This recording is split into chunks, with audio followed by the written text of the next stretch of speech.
Seriously আমি না বুঝতেছি না তুমি এরকম কেন করতেছো। আচ্ছা তুমি আমাকে বলো, বিএসসির জন্য আমার কানাডাতে স্কলারশিপ সহ সব কিছু রেডি ছিল। তুমি বললে এখন গেলে নাকি আমি তোমাকে হারাবো, তোমাকে অন্য কোনো ছেলের সাথে বিয়ে দিয়ে দিবে। ওকে ফাইন, আমি সব কিছু ক্যান্সেল করলাম। তারপর তুমি বললা তোমার বাবা বলছে যে বেকার কোনো ছেলের সাথে বিয়ে দিবে না। আমি সব কিছু ছেড়ে আমার বাবার বিজনেসে বসা শুরু করলাম, যেটাই আমার এতটুকু ইন্টারেস্ট ছিল না। আমি আমার সব ইচ্ছা ছেড়ে তোমার জন্য পারফেক্ট হওয়ার চেষ্টা করলাম। তারপরও কিসের কমতি থেকে গেল যে তুমি আজকে এঙ্গেজমেন্ট রিংটা ফেরত দিয়ে দিচ্ছ? আরে আমাকে কারণটা তো বলো অ্যাটলিস্ট।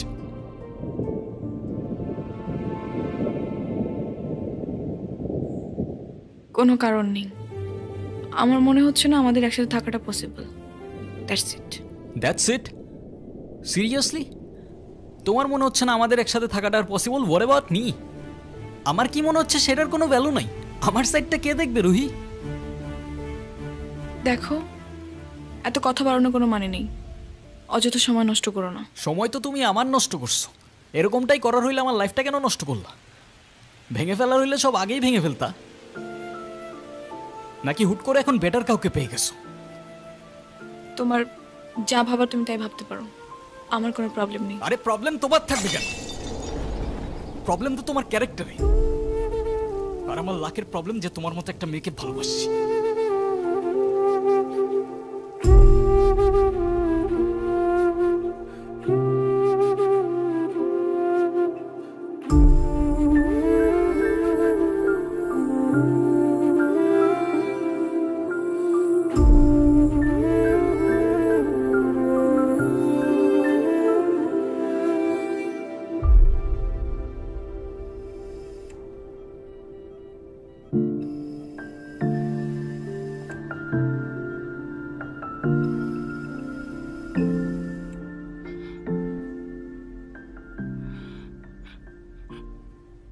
বাবা, আমরা আসলে এমন একটা পরিস্থিতির ভেতর দিয়ে যাচ্ছি, আমরা তোমাকে কিছু জানাতে পারিনি।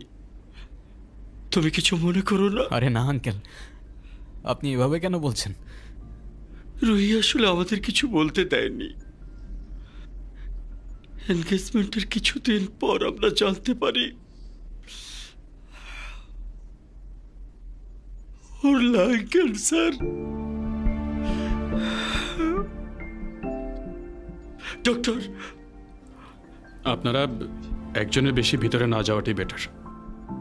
ওর এখন কি অবস্থা? এখন ঘুমাচ্ছে। ফারুক সাহেব, আপনি একটু এদিকে আসুন।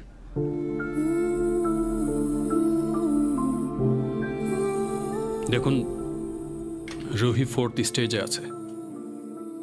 রাইট নাও ক্যান্সারটা শরীরে আদার পার্টসও ছড়িয়ে পড়েছে, like brain, bones and other organs.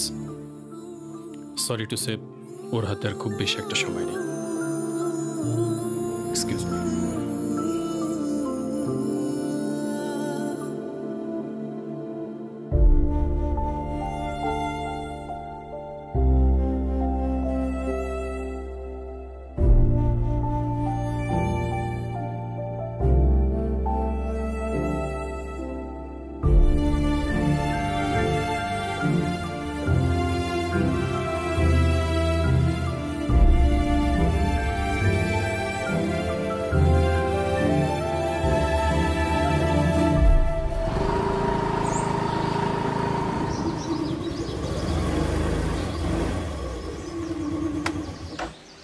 By.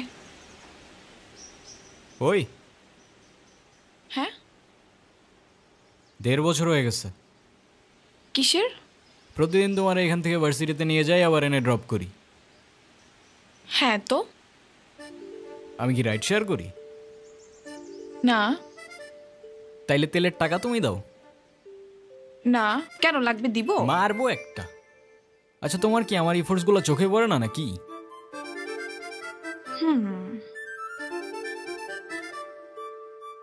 তুমি কি বাই এনি চান্স আমাকে প্রপোজ করতেছো? I guess yes. দম নাই, এভাবে কেউ প্রপোজ করে?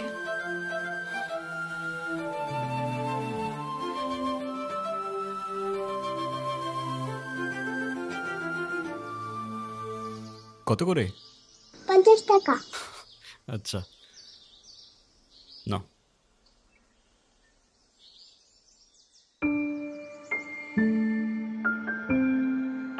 দেখো প্রপোজ করায় না তো আমার এক্সপিরিয়েন্স আছে, আর না বলতে পারি কবিদের মতো শের বা শায়েরি, কিন্তু এটুক বলতে পারি যে সারা জীবন আগলায় রাখতে পারবো, আর এফোর্টসে কোনো কমতি থাকবে না, আই সোয়ার। কসম কাটা ভালো না।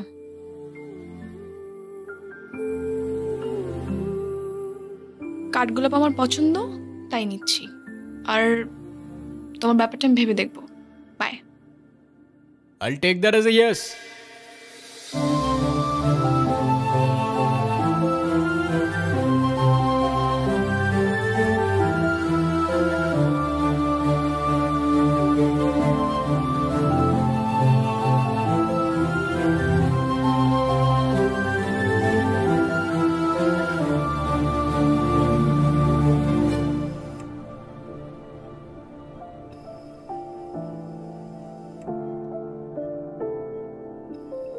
আমাকে মাফ করে দিও রুহি, আমি না বুঝেই তোমাকে অনেক কথা বলে ফেলছি। তুমি আমাকে একটাবার বলতা, এতদিনেও কি তুমি আমাকে এতটুকু চিনতে পারলা না? একটাবার বললে কি আমি তোমাকে ছেড়ে চলে যেতাম?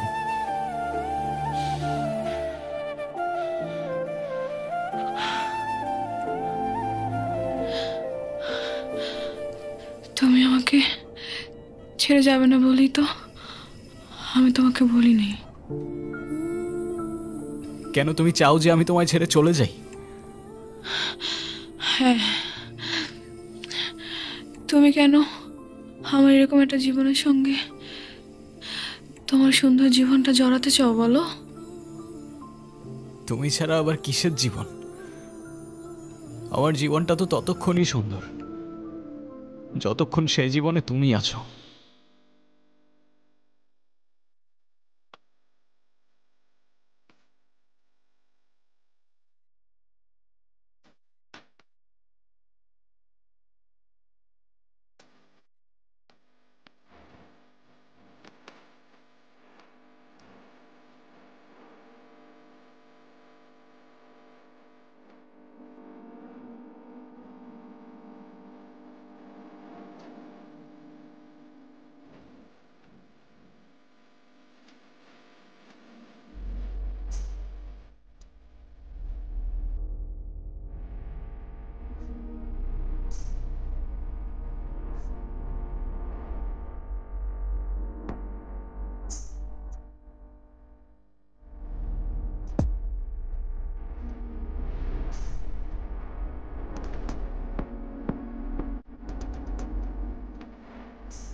রেহান, সব জেনে শুনে এরকম করার না কোনো মানে হয় না, বুঝলি?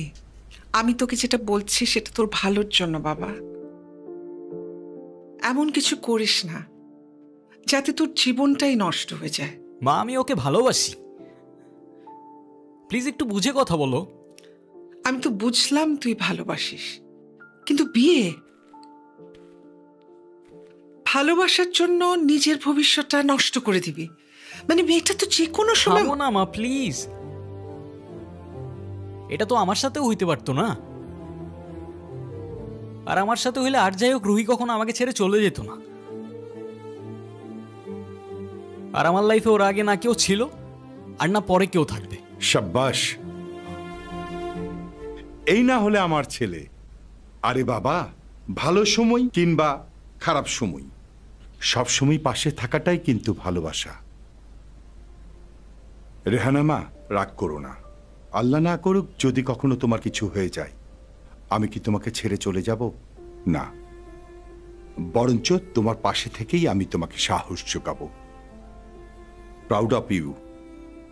এ যুগে তোর মতো কয়টা ছেলে আছে বল? ছেলে হিসাবে তোকে নিয়ে আমি গর্ব করি।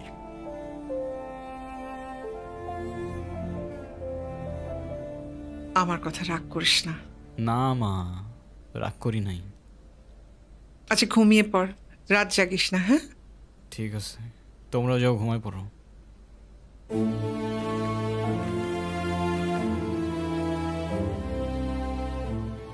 কিরে বাবা, মন খারাপ?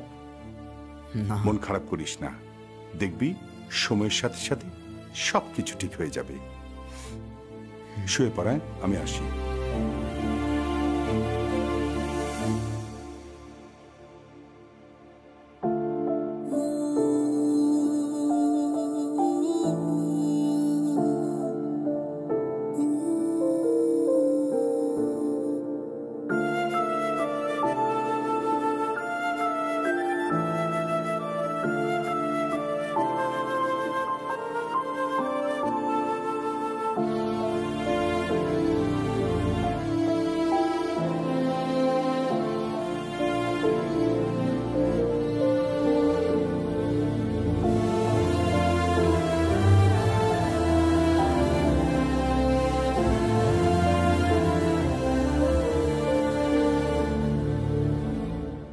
ডক্টর, আমি আর বুঝে উঠতে পারতেছি না আমি কি করব।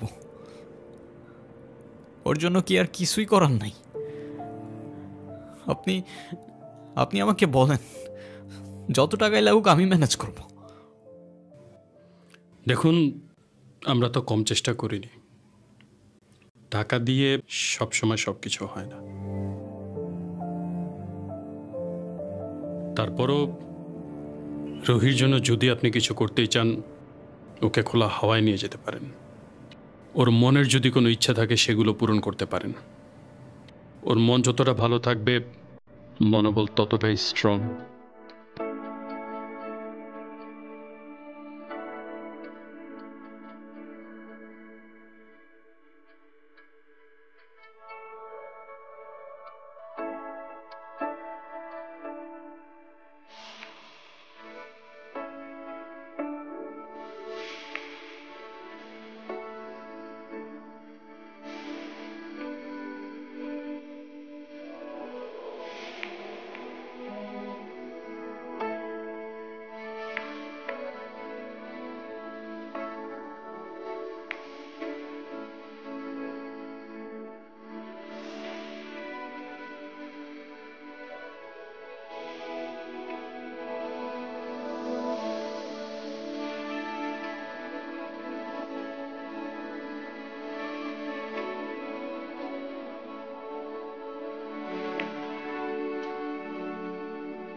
অযথা এসব কেন করছো রেহান?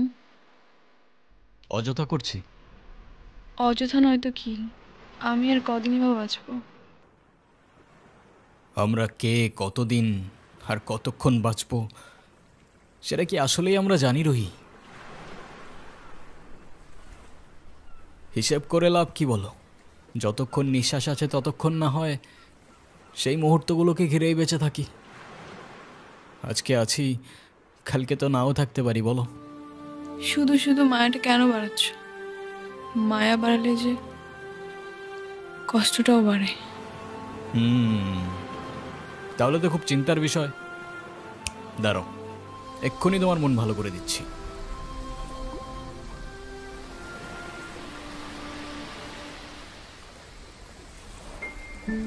তুমি কি ভিডিও করতেছো? Yes sir. আমি তোমাকে ছবি তুলতে বলছি, ভিডিও করতে বলিনি। আচ্ছা, তুমি যে আমার সাথে এত দূরে আসছো, তোমার বাসায় যদি জানতে পারে? কিভাবে জানবে? কে বলবে? যদি আমি বলে দেই?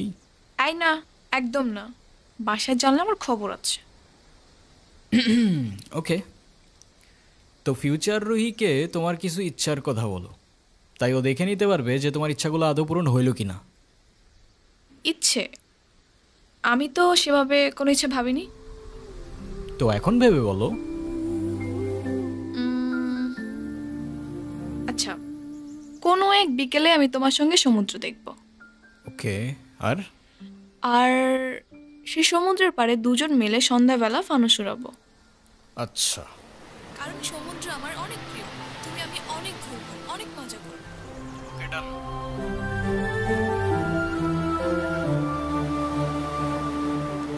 এই নাও তোমার বিকেল, আর ওই যে রইল তোমার সমুদ্র।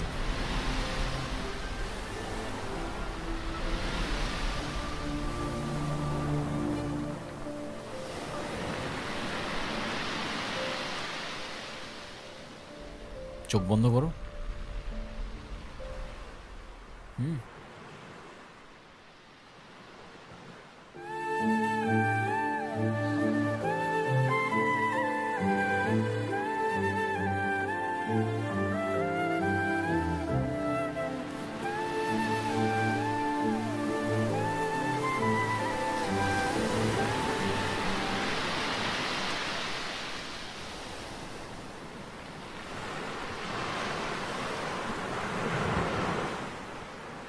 কি? তো বলো, আর কি বাকি রইল? আর কিছু বাকি নেই। Wrong answer. আছে তো। তো ফিউচার রুহিকে জানানোর মতো আর কোনো ইচ্ছে? না, আর তো তেমন কিছু মনে পড়ছে না। বুঝছো, যেটুক চাবা ওইটুকুই কিন্তু পাবা। পরের বার বললো না আমি জিজ্ঞাসা করি নাই। আচ্ছা ওয়েট, আমরা ফানুস উড়ানোর পর ক্যান্ডেল নাইট ডিনার করব। সাথে থাকবে সমুদ্রের ঢেউ, আর বাতাসে থাকবে কাঠগোলাপের সুবাস। কেমন হবে? নিজের দোষে নিজেই ফাঁসলাম মনে হচ্ছে। আচ্ছা, তো ফিউচার রুহি শুনতে পাচ্ছ? তোমার ইচ্ছাগুলো পূরণ হইল কিনা আমাদের জানিও কিন্তু।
একটাই তো মন আমার, আর কতবার জিতবা?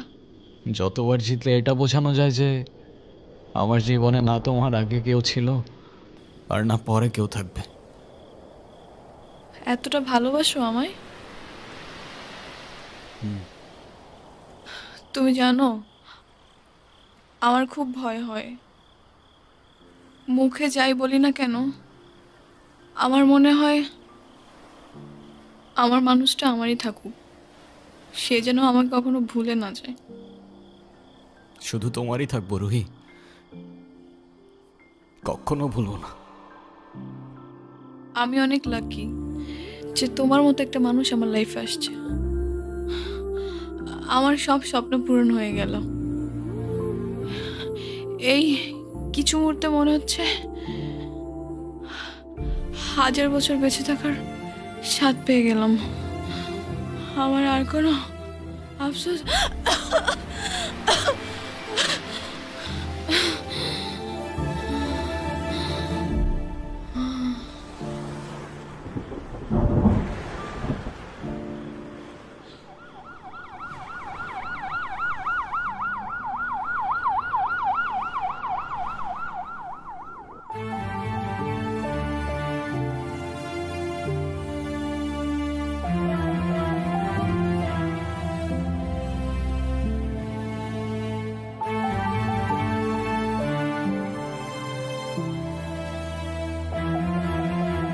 ডক্টর, ওর কি অবস্থা এখন?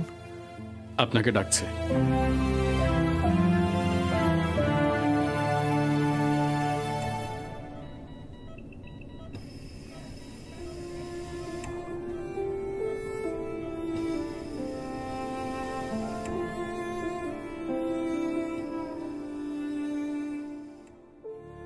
কি ব্যাপার, তুমি কাঁদতেছো কেন? আরে আমি আছি তো। আরে না, কই কাচ্ছি না তো। কাজী ডাকছো? সবাই আসছে? হ্যাঁ, আসছে তো। ডাকো সবাইকে। মা,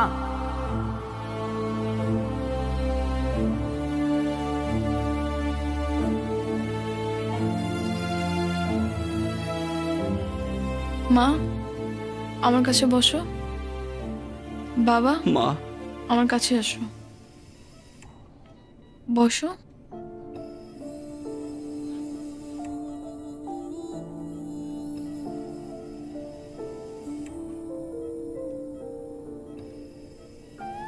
রেডি? অলওয়েজ।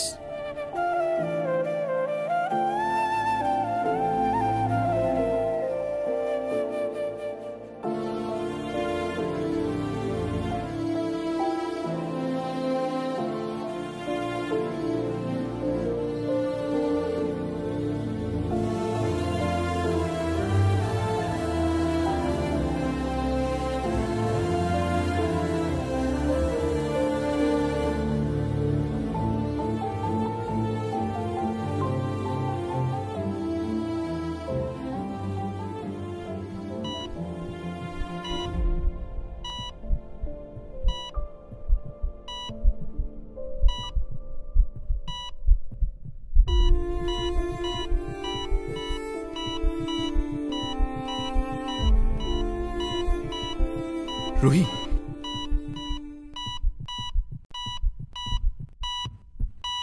ডক্টর।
হয়তো তুমি অনেক দূরে, তোমায় আর দেখা যায় না, স্পর্শ করা যায় না, তবে অনুভব করা যায়।